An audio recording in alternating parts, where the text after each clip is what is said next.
Hello guys, samahan niyo akong pahirapan ng aking sarili. So ito nga palang video ay sobrang tagal na pero ngayon ko lang siya i-edit. Akala ko kasi na-delete ko na siya. Then nung hinalugog ko tong gallery ko, nakita ko nga. Tinoklay ko muna kung gano'n nakahaba yung bangs ko. Nung makita ko nga ay binalik ko rin siya sa ayos.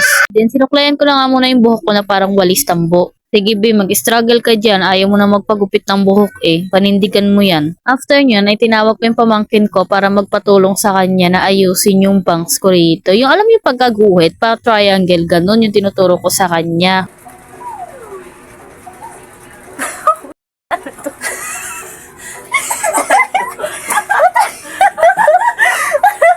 Triangle mo! Para naman, patatsulok ba? Tatsulok, paganyan siya. Eh, nakaganto yan eh, parang paganyan. Kaya nga, gaganon mo siya, patatsulok mo siya. Kasi nga, igugupitan ko. Dahil nga hindi maintindihan ng pamangkin ko kung ano ba yung tinutukoy ko, nag-search na lang kami dito sa may TikTok at may nakita nga kami, ito yun. Tapos ito, pati pamangkin ko, dinamay ko sa paghihirap ko sa buhay. Wala siya, sumayaw pa siya, para siyang timang oh. Ano ba naman yan? Tigas ng katawan mo, tigil mo na yan.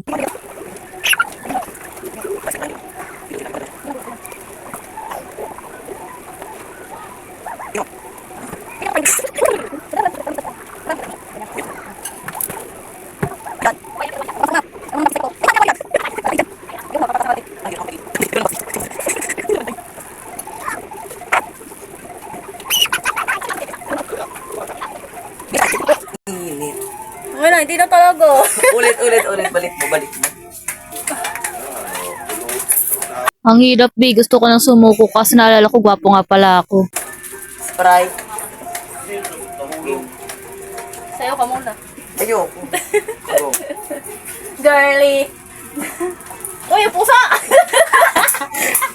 Sumuko na nga pala dito sa MJ kaya ako na lang gumawa mag-isa. Okay na siguro to kahit hindi naman siya perfect. Pwede na siguro yan. Binasa ko nga lang pala ng konti itong bangs ko para naman medyo okay siya kapag pinutol ko. Para nga pala sa mga hindi nakakaalam, bangs is life ako. Hindi ko kaya mabuhay nang walang bangs mga ate ko. Hindi ako confident, promise. Kaya kahit palpak tong bangs na ginagawa ko, basta may bangs ako, okay lang sa akin. Feeling ko kasi mas tumataas yung confidence ko kapag meron akong bangs kasi natatakpan din neto yung mata ko eh. At para sa kaalaman nyo nga pala, hindi ko pwedeng gupitan tong buhok ko. Maliban na lang kung gugupitan ako ni tatay. Pero yung bangs ko, pwede ko yan galawin kasi bangs is life. So, ito na nga pala yung kinalabasan. Mukha pa rin naman akong tao kahit papaano. Diba?